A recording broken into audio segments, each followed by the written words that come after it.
जय हिंद। नमस्कार साथियों, आप सभी लोगों का मोस्ट वेलकम है आज के इस नए क्लास में। साथियों, आज की इस क्लास में हम सभी लोग पढ़ने वाले हैं एसएससी एमटीएस एग्जाम 2025 के लिए मोस्ट इम्पॉर्टेंट प्रीवियस ईयर के क्वेश्चन को, जो कि आपके एसएससी एमटीएस के एग्जाम के लिए काफ़ी इंपॉर्टेंट हैं।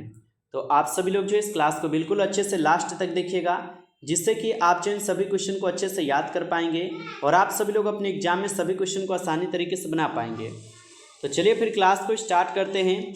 उनसे पहले यदि आप सब लोग जो इस चैनल पर पहली बार जुड़े हैं तो आप सब लोग जो इस चैनल को सब्सक्राइब कर लीजिए और सब्सक्राइब करके आप सब लोग ऑल नोटिफिकेशन को जरूर दबा लीजिएगा, ताकि जब भी क्लास स्टार्ट हो तो सबसे पहले उस क्लास का नोटिफिकेशन पहुंच सके। तो चैनल को आप सब लोग सब्सक्राइब करके इस क्लास को दोस्तों जरूर आप सब लोग लाइक कर लीजिएगा।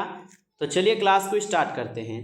पहला क्वेश्चन है कि कौन सा वेद धार्मिक अनुष्ठानों से संबंध रखता है। तो कौन सा वेद है जो कि धार्मिक अनुष्ठानों से संबंध रखता है। तो यजुर्वेद जो है ये धार्मिक अनुष्ठानों से संबंध रखता है, याद रखिएगा। चलिए अगला नंबर क्वेश्चन आप लोग देखिएगा कि गौतम बुद्ध ने महापरिनिर्वाण कहाँ लिया था, यानी कि गौतम बुद्ध का महापरिनिर्वाण कहाँ पर हुआ था। आपसे ये क्वेश्चन पूछ रहा है, थोड़ा लिखने में दिक्कत हो गया, ठीक है, मिस्टेक है। तो गौतम बुद्ध को महापरिनिर्वाण जो है कहाँ पर हुआ था, तो आपको पता ही है कि उनको कुशीनगर में जो है महापरिनिर्वाण प्राप्त हुआ था। अगला नंबर क्वेश्चन देखिएगा, किसके शासनकाल के दौरान अजंता की गुफाएं निर्मित की गई थी। तो अजंता की गुफाएं किसके शासन में निर्मित हुई थी, तो ये निर्मित हुई थी गुप्त वंश के शासनकाल में। ऑप्शन ए हो जाएंगे सही जवाब। चलिए अगला नंबर क्वेश्चन देखिएगा कि व्याकरण ग्रंथ अष्टाध्यायी के रचनाकार कौन थे। तो व्याकरण ग्रंथ अष्टाध्यायी के यहाँ पे रचनाकार जो है पाणिनि हो जाएंगे। ऑप्शन सी कीजिएगा आप सब लोग, सही जवाब पाणिनि। अगला क्वेश्चन है, लाख बख्श की उपाधि किस शासक को दी गई थी। दोस्तों बिल्कुल सुपर फास्ट तरीके से क्लास पे ध्यान देंगे, कोई भी टाइम ज़्यादा नहीं लगेगा। जितना क्वेश्चन है उसी हिसाब से आपका क्लास हो जाएगा, ठीक है। बिल्कुल कम समय में ज़्यादा क्वेश्चन होगा, अच्छे से देखिए क्लास को। लाख बख्श की उपाधि किस शासक को दी गई थी, तो याद रखिएगा यह बलबन को दी गई थी, ठीक है। ऑप्शन बी सही जवाब है। अगला क्वेश्चन है, अप्रैल 1919 में जलियांवाला बाग हत्याकांड कहाँ पर हुआ था। तो अप्रैल 1919 में जलियांवाला बाग हत्याकांड जो है अमृतसर में हुआ था। तो ऑप्शन ए कीजिएगा आप सब लोग यहाँ पे सही जवाब। अगला नंबर क्वेश्चन देखिएगा, निम्नलिखित में से किस अखबार का गांधी जी ने दक्षिण अफ्रीका में संपादन किया था। तो निम्नलिखित में से किस अखबार का गांधी जी ने दक्षिण अफ्रीका में संपादन किया था, तो ये किए हुए थे किसमें, ये इंडियन ओपिनियन में किए थे। ऑप्शन ए सही जवाब है। अगला क्वेश्चन है कि रूसी क्रांति किस वर्ष हुई थी। तो रूस की क्रांति कब हुई थी, तो रूस की क्रांति हुई थी आपके 1917 में। ऑप्शन सी कीजिएगा इस क्वेश्चन का सही जवाब। अगला नंबर क्वेश्चन है कि भारत के राष्ट्रीय कैलेंडर का पहला माह कौन सा होता है। तो भारत के राष्ट्रीय कैलेंडर का जो पहला महीना होता है दोस्तों, ये हो जाते हैं कौन, तो चैत्र होते हैं, ठीक है। याद रखिएगा चैत्र यहाँ पे सही जवाब है। अगला नंबर क्वेश्चन है कि राउफ किस राज्य का एक प्रमुख लोक नृत्य है। तो राउफ जो है ये किस राज्य का एक प्रमुख लोक नृत्य हो जाएंगे, जम्मू कश्मीर का हो जाएंगे। ऑप्शन डी कीजिएगा आप लोग सही जवाब। अगला क्वेश्चन है आप लोग का कि भारत में एकल नागरिकता की अवधारणा कहाँ से ली गई है। तो भारत में एकल नागरिकता की अवधारणा कहाँ से ली गई है, तो ये आपके इंग्लैंड से ली गई है। ऑप्शन ए कीजिएगा सही जवाब, इंग्लैंड से। अगला क्वेश्चन है, राष्ट्रपति का अध्यादेश कितनी अवधि के लिए लागू रहता है। तो राष्ट्रपति का अध्यादेश कितनी अवधि के लिए लागू रहता है, तो ये आपके 6 महीने के लिए लागू रहते हैं। ऑप्शन बी हो जाएंगे सही जवाब। अगला क्वेश्चन देखिएगा कि भाषाई आधार पर किस राज्य का गठन सर्वप्रथम हुआ था। तो भाषाई आधार पर किस राज्य का गठन सर्वप्रथम हुआ था, तो आप सभी लोग जो है याद रखिएगा ये हो जाएंगे आपके आंध्र प्रदेश। ऑप्शन सी कीजिएगा इस क्वेश्चन का आप लोग सही जवाब। अगला क्वेश्चन है कि एक ग्रह की अपनी कक्षा में सूर्य से निम्नतम दूरी को क्या कहा जाता है। तो एक ग्रह की अपनी कक्षा में सूर्य से निम्नतम दूरी को क्या कहा जाता है, तो इनको कहा जाता है क्या, तो इनको कहा जाएगा यहाँ पे क्या, चलिए बता दीजिएगा आप सब लोग। इनको कहा जाता है उपसौर कहा जाता है, ठीक है। याद रखिएगा उपसौर जो है सही जवाब है। अगला क्वेश्चन है कि डोलोमाइट क्या है, बताइएगा डोलोमाइट क्या है। तो डोलोमाइट जो है यह एक अवसादी शैल है। ऑप्शन ए कीजिएगा सही जवाब। अगला नंबर क्वेश्चन है, निम्नलिखित में से कौन सी कोयले की यहाँ पे कसम नहीं है।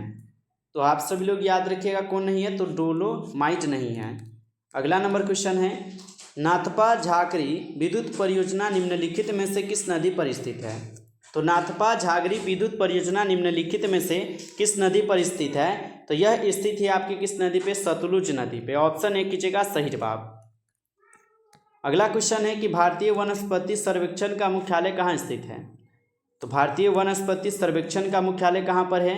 तो आप सब लोग जो है याद रखिएगा, ये आपके कोलकाता में है। ऑप्शन सी कीजिएगा इस क्वेश्चन का सही जवाब। दोस्तों यदि आप लोग को क्लास अच्छा लग रहा हो तो सभी लोग जो है इस क्लास को एक साथ लाइक कर लीजिएगा, और चैनल पे पहली बार जुड़े हैं तो आप सब लोग चैनल को भी सब्सक्राइब करके और नोटिफिकेशन को दबा कर जुड़ जाइए, क्योंकि आपके SSC MTS के एग्जाम के लिए आपको यहाँ पे डेली क्लास दिए जा रहे हैं बिल्कुल लगातार। तो आप लोग अच्छे से चैनल को सब्सक्राइब कर लीजिए। प्रैक्टिस सेट, फिर भी शेयर, मॉडल पेपर सब कुछ आपको इस चैनल के माध्यम से करा दिए जाएंगे आपके एग्जाम तक, ठीक है। तो आप लोग चैनल को भी सब्सक्राइब करके जुड़ जाइएगा। चलिए आगे देखते हैं क्वेश्चन क्या है।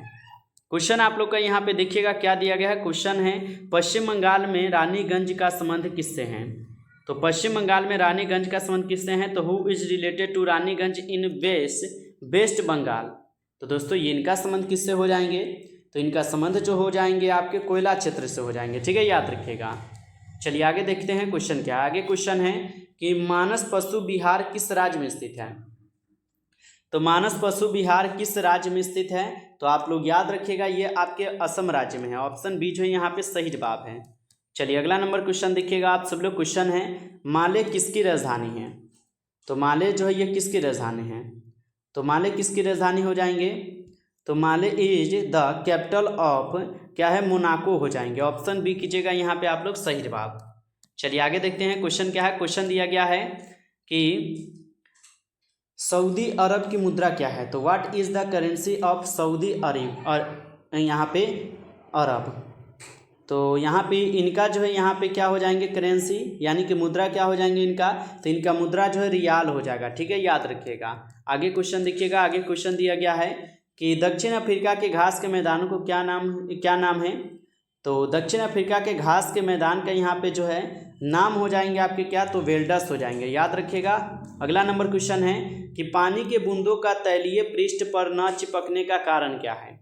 तो पानी की बूंदों का तैलीय पृष्ठ पर न चिपकने का कारण यहाँ पे क्या हो जाएंगे? तो आसंजनक बल का अभाव हो जाएगा। ऑप्शन ए कीजिएगा आप लोग सही जवाब। चलिए अगला क्वेश्चन है मलेरिया रोग किसके काटने से होता है? तो मलेरिया रोग जो है ये किसके काटने से होगा? तो मलेरिया रोग होता है मच्छर के काटने से। ऑप्शन ए कीजिएगा आप सब लोग सही जवाब। अगला नंबर क्वेश्चन है रक्त का शुद्धिकरण किस में होता है? तो रक्त का शुद्धिकरण जो है ये आपके गुर्दे में होता है। ऑप्शन बी कीजिएगा आप सब लोग यहाँ पे सही जवाब। चलिए अगला क्वेश्चन की ओर बढ़ते हैं। अगला क्वेश्चन देखिएगा आप सब लोग। प्रकाश का मात्रक है, तो प्रकाश का मात्रक दूरी होता है, याद रखिएगा। अगला क्वेश्चन है निम्न में से नोबेल गैस किससे कहते हैं? तो नोबेल गैस हम सब लोग ऑर्गन को कहते हैं। ऑप्शन सी सही जवाब है, ऑर्गन। अगला क्वेश्चन है मानव शरीर का सामान्य तापमान होता है। तो मानव शरीर का सामान्य तापमान जो है 98.6 फेराडे होता है। ऑप्शन ए कीजिएगा सही जवाब।